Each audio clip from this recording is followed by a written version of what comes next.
for the normal human beings of this world. Because when you put yourself in the sewer like I was in, and please, if someone saved me, come out and announce it to the world. There's no one. There's no one. So when you know that, and then I'm sitting at a table with all these smart people who are telling me what to do and shit and guiding me through my life now, when I'm 40 fucking years old, 40 something years old, now I'm 49. And I'm looking at them all, and they're now trying to guide me on what's right, on this poison. And so, yeah, what you say is right, but for me, it was more of, I know now. I don't need you to guide my future. I know what's good for me and what's bad for me. And for me, it took every bit of focus I could. And I know social media, that's why people love to go on there, because they want to show you the good side of life. I'm not teaching good side of life. So I had to figure out a way when I came on in 2016 of teaching you what life really is for the majority of us is hell. And so while people love to show you the cars and the house and the vacations and shit, all that's good, all that's happy. I'm gonna show you the side that I know most of you are going through. And people hide very well. I don't wanna hide anymore. I hid for 24 fucking years. So that's why now I told you, we can talk about whatever you want. Because as human beings, the first thing we have to learn, I also stuttered real bad growing up. So if you hear me stutter every now and then, it's because that was part of my life also. So it's funny, human beings want to show you the best side, and they want to hide the worst side. For me, I'm going to teach you how to be vulnerable, because that's the only way you fix yourself. You don't fix yourself by coming out here and me selling you some fucking books. That's why I don't have them. I forgot them. I'm glad people got something from the book. I want you to learn that the only way you grow is how to look at yourself and say, okay, like I did, table longer than this. What the fuck I have to do to get somewhere? There was nothing good on there. Nothing. Yeah, I love playing basketball. I left that out. That's something I love to do. I don't care about that. That didn't make the fucking list. Because the list that I had to live by was the very list that was to get me at this table with you, to talk to you, to the normal human beings which I once was, about how you can get somewhere and how it looks. It looks very ugly. There's no fucking passion. There's no fucking motivation. There's no, oh my God, man, no. It's every day of your life just doing. No passion, no discipline, no motivation. Yeah, all these words, I hate that so many people fucking use these words now because it's watered. It's someone sitting in a room by themselves and they figure themselves out and say, God, this is gonna fucking suck. Where's passion when you're 300 pounds? Where's the motivation when you can't read and write? Where is it? So how did this happen? I just fucking did. I just did. I said, maybe at the end of this journey, there'll be something there for me. If not, I can read. If not, I'm 185 fucking pounds. There's no magic potion. There's no, oh, let me wake up and look at some shit. No, all those words are overused. They're bullshit. It's all bullshit. Just do. You're living. How do you want to live? How do you want to die? How do you want to fucking be remembered? That's it. That's it. Period. I'm waking up right now studying like I have a test tomorrow. I already passed the fucking test. Think about that. Every day of my life. That's what I must do just to retain what I learned. 4 hours plus a day, I go through that. There's no stick, or there's only a stick. There's never been a carrot. Which is why when I speak to people, I have to figure out a way to resonate with them. Because all I want to say to them is,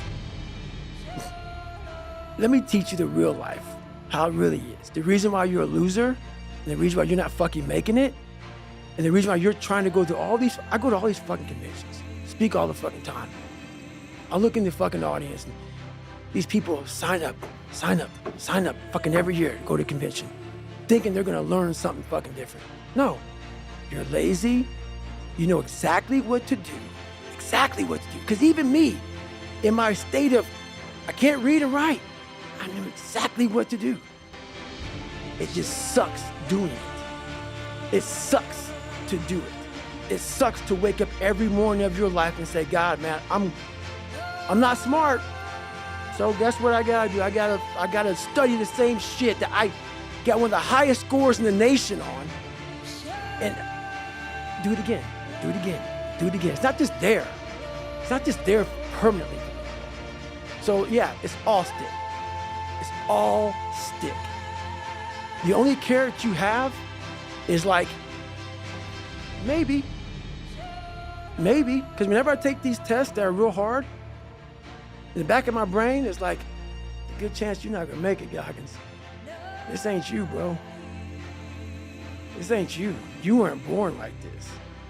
This ain't you. The real you, bro. Study all you want to, but the second that fucking computer comes on with 150 questions, this ain't you, man. And somehow, it comes back, I passed. Passed again. But that real me back here every fucking time is saying, that ain't you, bro. That ain't you. And I have to outwork that voice.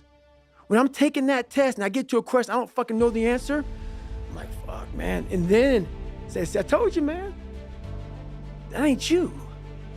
You're 300 pounds, man. You sit at home, you figure out how to do your hair. That's what you do. How to come to school with the reverse baldness when you're 16. That's you. So there is no get out of jail free card. This is why I say stay hard. Because when you weren't given the gifts, the only thing you can do in life is stay hard. And I know people cannot stand me. They can't stand this talk. This is all you can do. There's no magic pill or a magic potion. All you can do is outwork the man that God created, or woman, in you. And what that looks like is unfun. That's why I said do not do a documentary. Because people will not see the truth. They will see what they want to see. I don't want to live like that. Good. And you will live exactly the way you live now, questioning who you are, wondering what is possible, wondering what you are capable of doing. That's how that looks. Or you can be me, which, am I happy? I don't know. Never really thought about it. Don't really care about it. Because all I really cared about was when I looked in that fucking mirror, I saw a piece of shit. Happiness wasn't on the mirror at 16, or when I was 300 pounds. It wasn't like, oh, I'm looking for happiness. No, I'm looking at myself in the mirror and say, all right, motherfucker, you did it again today. You're a bad boy. Because that shit sucks. I have about a couple minutes of that, and I got the carrot. The second I lay down and go to bed, the carrot's gone, because I'm waking up all through the night to check the work I did that day. Did I get this drug right? Did I get this right? Did I get that right? What did I do? Oh my God, fuck, I'm already losing it. Stick haunted. It's following you around. Mm-hmm. So no picture of Jordan on the wall. You're not listening to YouTube inspiration video. That would be all your voice anyway. You're not listening to top 10 favorite songs just to get rolling and then lace the shoes, hit the books. It's all in here. Oh man, I used to do that when I was fat. Rocky, I mean, people know that was my thing. Round 14 was my thing. And as I got older and older, that started to go away. And I started to create, I had all these people that I used to watch. Rocky was one, Barnes, Elias from Platoon, Jack from A Few Good Men, you know, he's on the stand going crazy. I saw a lot of these characters that I looked at and I was like, man, I ain't got none of that. But they were characters. After a while, I lived a life so disciplined that everybody that I once looked to, these fake characters, I built that as a man. And when I was younger, I had this image in my mind of what does a man look like to me? And I got all these people who were badasses, characters. And in my mind, I became that. And that's what kept me going a lot, was I had this pipe dream of becoming a little bit of this, a little bit of that. Because when you have no parents raising you and you have no role models growing up, it's not daydreaming. You start to create a reality like, maybe I can be that. And after becoming this guy, that is the biggest thing I can ever do in my life, is I became that guy. That I once looked at all these guys, now I look at myself like, God, who the fuck can do that? I can. But what it takes is a discipline that no one can ever even, they don't understand it. They don't understand, but everybody has the ability to do it, but they just don't want to. They want to keep asking questions and keep going to seminars. And the greatness is right in you. That's why, once again, I'll say this a million times here, I do not feel sorry for you. I will not sugarcoat what I'm going to say to you, because all of you know what I'm saying is the truth. Everybody knows it's the truth. This is what it looks like, and you know it too. You know it too. This is what, if you ain't got nothing, I hate to tell you, what it looks like is ugly. It's not a documentary. It's not an HBO special. You ain't gonna watch it, but hey man, you guys gotta watch this. No, it's like, oh God, this looks like a train wreck. It's like a nightmare. This looks like this guy got, no. That's what it looks like. Hard work looks horrible. It's not motivating. It's not motivating at all. It ain't like Rocky round 14 where he gets knocked down and he goes like this to Apollo Creed. It looks like a man being stuck in a fucking dungeon and there's no fucking way out. But you have the fucking key. But you refuse to use it. And that's nothing motivating about that. So yes, no documentary on David Goggins. The real life. The real David life. Goggins is the documentary. It's already being written. You're it. Right. Yeah. I'm gonna share a little neuroscience tidbit. Love it. But I think it's one that you'll appreciate. Most people don't know this, but there's a brain structure called the anterior mid-cingulate cortex. As we pointed out before, that's a noun, it's a name, it doesn't mean anything. Right. We could call it the Cookie Monster. Right. But what's interesting about this brain area is there are now a lot of data in humans, not some mouse study, showing that when people do something they don't want to do, like add 3 hours of exercise per day or per week, or when people who are trying to diet and lose weight resist eating something. Right. When people do anything that they, and this is the important part, that they don't want to do. Right. It's not about adding more work, it's about adding more work that you don't want to do. Yes. This brain area gets bigger. Yep. Now here's what's especially interesting about this brain area to me. And by the way, I'm only learning this recently because it's new data, but there's a lot of it. The anterior mid-cingulate cortex is smaller in obese people. It gets bigger when they diet. It's larger in athletes. It's especially large or grows larger in people that see themselves as challenged and overcome some challenge. Right. And in people that live a very long time, this area keeps its size.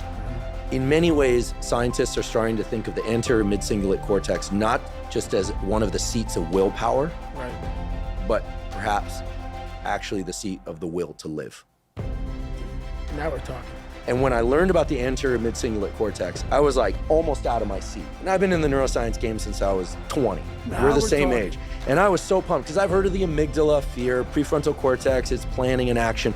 I could tell you every brain area and I teach neuroanatomy to medical students, but when I started seeing the data on the anterior mid-cingulate cortex, I was like, whoa, this is interesting. Yep. And all the data point to the fact that we can build this area up, but that as quickly as we build it up, if we don't continue to invest in things that are hard for us, that we don't want to do, that's the part that feels so Goggin-esque Yes, sir. to me, that we don't want to do. Like if you love the ice bath, yeah, I love the ice bath, and you go from 1 minute to 10 minutes, guess what? Your anterior mid-cingulate cortex did not grow. None. But if you hate the cold water, if you're afraid of drowning and you get into water and put your head under, then your anterior mid and survive, then the anterior mid-cingulate cortex gets bigger. But if you don't do it the next day, or if you do it the next day and you enjoy it, because hey, I did it yesterday, woohoo, happy me, Merry Christmas, as you would say. Merry Christmas. Guess what? The anterior mid-cingulate cortex shrinks again. To me, this is one of the most important discoveries that neuroscience has ever made, because it's that I don't want to do something, but do it anyway, that grows this area. And it's almost like I have a friend, he's been sober 30 years from alcohol. And he always says, you know, the amazing thing about addiction is there's a cure. The problem is it only works one day at a time. And so you have to renew it every day. So the anterior mid-cingulate cortex, to me, when I learned about it, two things went off in my head. Whoa, this is super interesting. And two, I got to tell David Goggins about this. And I waited until now to tell you because I felt like, well, for obvious reasons, I wanted to tell you and I wanted to tell you here. Well, I love that.